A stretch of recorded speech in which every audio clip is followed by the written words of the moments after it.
Good evening. You are tuning in to AWANI Tonight with me, Farhana Sheikh. Sabah police dismissed reports of Sulu militants planning to invade the state.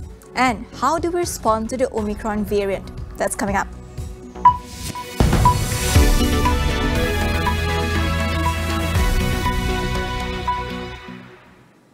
Sabah police have dismissed a news report that said a secret plot was hatched for Sulu militants to invade Sabah. Police Commissioner Dato' Idris Abdullah said authorities are nevertheless, as always, enhancing security.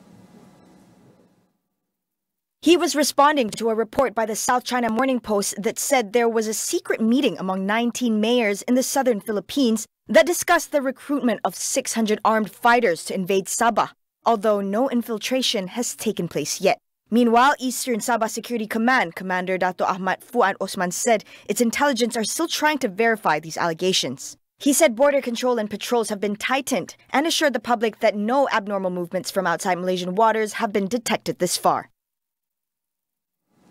Korean incumbent Dato' Ali Biju has decided not to defend his seat as an independent candidate in the upcoming Sarawak state elections and has withdrawn from the contest. In a statement, the Sarawak Bersatu vice chairman said he had been advised to do so in the interest of the national political cooperation framework between Perikatan Nasional and Gabungan Parti Sarawak. In announcing his withdrawal, the Serato MP urged voters to support the GPS candidates in the three state seats which fall under his parliamentary constituency, Krian, Kelakar and Kabong. Ali also said he now realizes that his decision to contest as an independent candidate would affect the good relationship between GPS and Bersatu.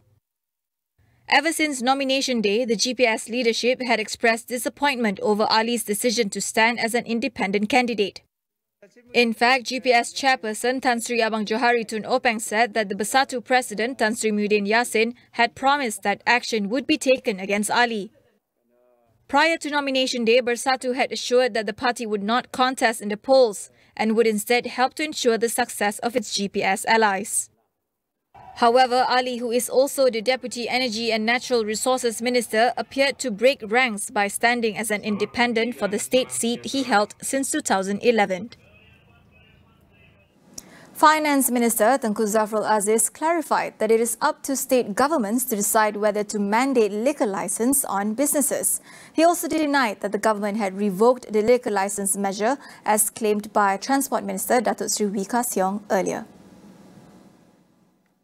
He added that the federal government has no plans to change any measures for now. Zafrul at the Dewan Rakyat today said there was some confusion that arose in the implementation and enforcement at the state level, and assured that the matter will be resolved by the end of this year. He was responding to Damansara MP Tony, who asked the ministry on the rationale behind the liquor licensing for coffee shops and restaurants to sell alcohol to non-Muslims. On Tuesday, we claimed that he had contacted Zafrul, who confirmed that his ministry had ordered the Customs Department to revoke the liquor license measure. Death from COVID-19 is 20 times higher among the unvaccinated as compared to the vaccinated population. Health Director General Tan Sri Dr. Nur Hisham Abdullah said that the COVID-19 death trend in Malaysia continues to show a downward pattern due to wide vaccination coverage. Based on data by the Health Ministry, 3,200 people died per 1 million population among the non-vaccinated and partially vaccinated.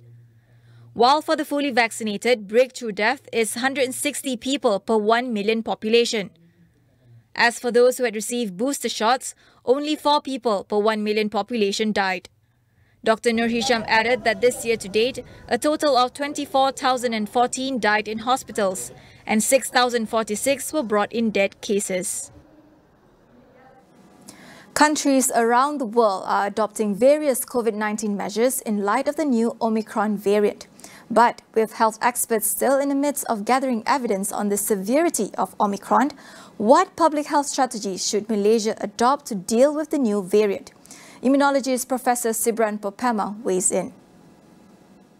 So what we can do, basically, or what I think we should do, is to maintain the same procedures we have in Malaysia right now.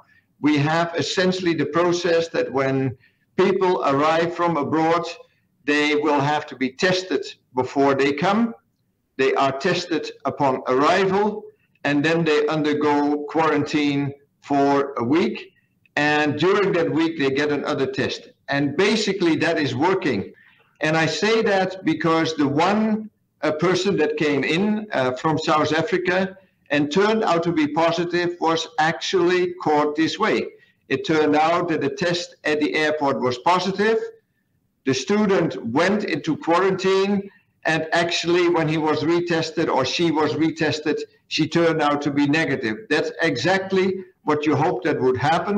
And also the SOPs were held well, because none of the contacts that she had, and that was a very limited number, which is another part of it, none of those was positive. So this is exactly what needs to happen, and Malaysia has exactly the right procedure for this. I don't think at the moment there are additional things that are necessary. I think we have good maintenance of SOPs, and we should keep doing that. It is not a time for relaxation, but it is also not a time for stricter measures. Popema said the country should not take drastic measures, but focus on improving genomic sequencing to detect new COVID-19 variants in the future. With Delta, actually, it had spread very widely before we even realized it. This time, South Africa has given us very early warning.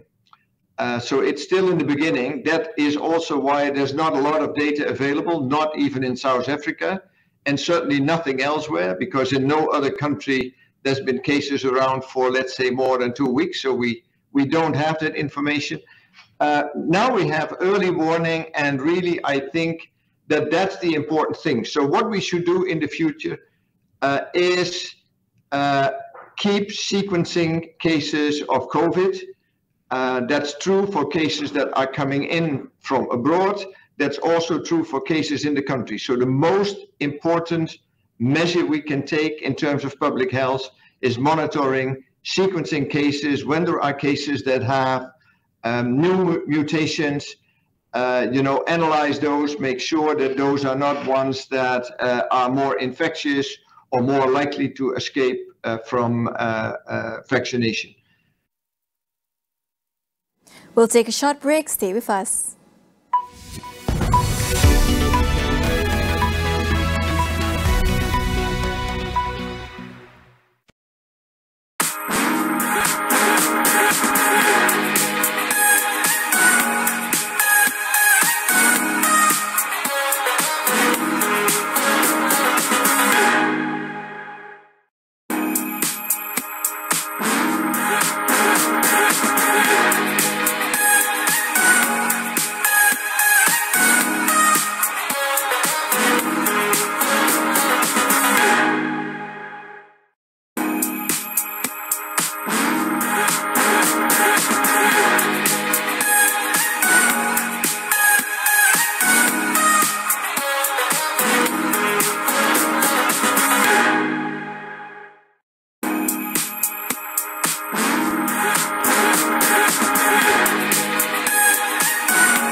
Welcome back. New Zealand will ban the sale of tobacco to its next generation in a bid to eventually phase out smoking. Under a law expected to be enacted next year, anyone born after 2008 will not be able to buy cigarettes or tobacco products in their lifetime. The move is part of a sweeping crackdown on smoking announced by New Zealand's Health Ministry. The government will also introduce other measures such as reducing the legal amount of nicotine in tobacco products to very low levels and cutting down shops where cigarettes could legally be sold. The legislation, however, does not cover vaping, which remains popular among young people in New Zealand. The country is determined to reduce its national smoking rate to 5% by 2025, with the aim of eventually eliminating it altogether. According to government data, 13.4% of New Zealand's adult population are classified as smokers. US Secretary of State Antony Blinken will head to Southeast Asia next week. Blinken will start off his round-the-world journey with a meeting with his G7 colleagues Friday through Sunday in Liverpool, England. Blinken will then head to Indonesia, Malaysia and Thailand to stress the top priority of US foreign policy, which is to challenge an ever more assertive China. Assistant Secretary of State for East Asian and Pacific Affairs Daniel Crittenbrink said that the Secretary's meeting will focus on strengthening the regional security infrastructure in response to China bullying in the South China Sea. Crittenbrink added that Blinken will discuss unilateral China actions in the Mekong River, as well as freedom of navigation and freedom of overflight. In Jakarta, Blinken will give a speech on the significance of the Indo-Pacific region, while in Kuala Lumpur, he will address the need for the region to remain free and open. France said it will not join a diplomatic boycott of the Beijing Winter Olympics next year, a move taken by major Western countries to protest China's human rights record. Its education minister said while the violations of human rights in China must be condemned, there should not be political interference in sports. Jean-Michel Blanquer told a local news channel that sports is a world in itself, which must be protected from political interference, otherwise it could end up killing the competition. He added that France's sports minister would attend the Beijing Olympics. Paris is due to host the Summer Games in 2024. Britain and Canada on Wednesday announced they were joining their allies, Australia and the United States, in a diplomatic boycott of the Winter Games.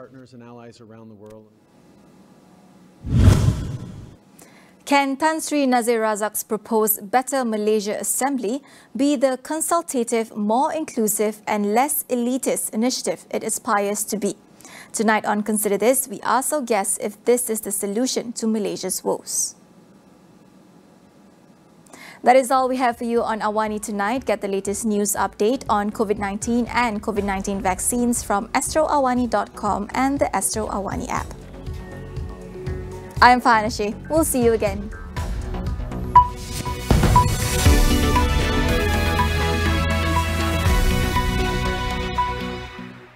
Bahmun semua padian, lihatlah